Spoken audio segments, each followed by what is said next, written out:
one is Jungle Scout, the second one is Helium 10, the third one is Viral Launch, and fourth one is Merchant World.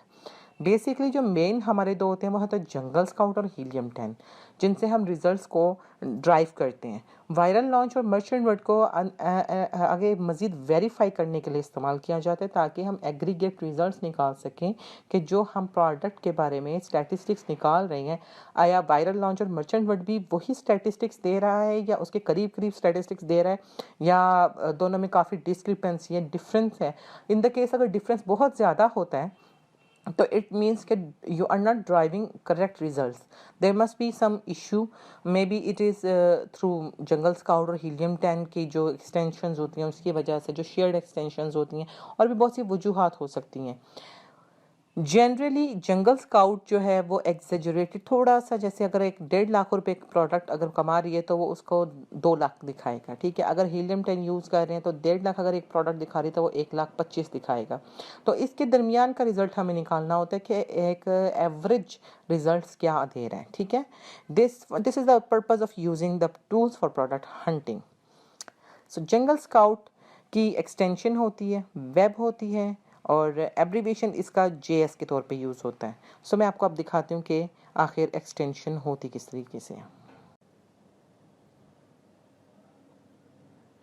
अच्छा, before moving on to Jungle Scout की अपनी मतलब एक demo की तरफ, हम इसकी terminologies को पहले अंडरस्टैंड कर देते हैं.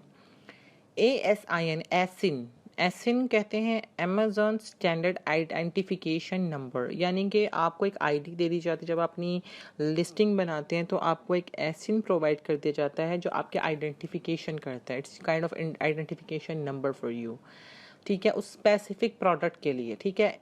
यूनिट्स के लिए नहीं. आपने अगर एक प्रोडक्ट लगाई है पोर्टेबल चार्जर, तो उस पोर्टेबल चार्जर को एक ही एसिन मिलेगा, ठीक है.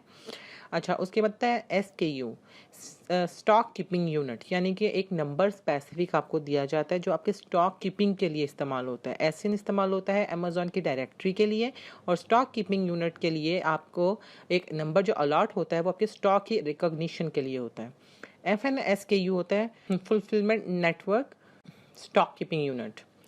तो FNSQ बेसिकली यूज़ होता है फॉर अमेज़ॉन पर्पज़. अगर आप FBA कर रहे हैं तो FNSQ आपके लिए यूज़ होगा. BSR stands for best seller rank. आप जब एक चीज़ को सेल कर रहे हैं, प्रोडक्ट को सेल कर रहे हैं, तो उसका एक स्पेसिफिक रैंक बनता जाता है इन अमेज़ॉन डायरेक्टरी या अमेज़ॉन की जो पूरा एक सिस्टम है उसके अंदर. उसको बोलते हैं BSR. जितना ज़्यादा डाउन जाता है, यानी कि फर्स्ट पोजीशन की तरफ आता जाता है BSR, उतना ज़्यादा बेटर होती जाती है product. And the keyword is, जो वर्ड्स, जो 2 या 3 वर्ड जिनको इस्तेमाल करके आपकी प्रोडक्ट को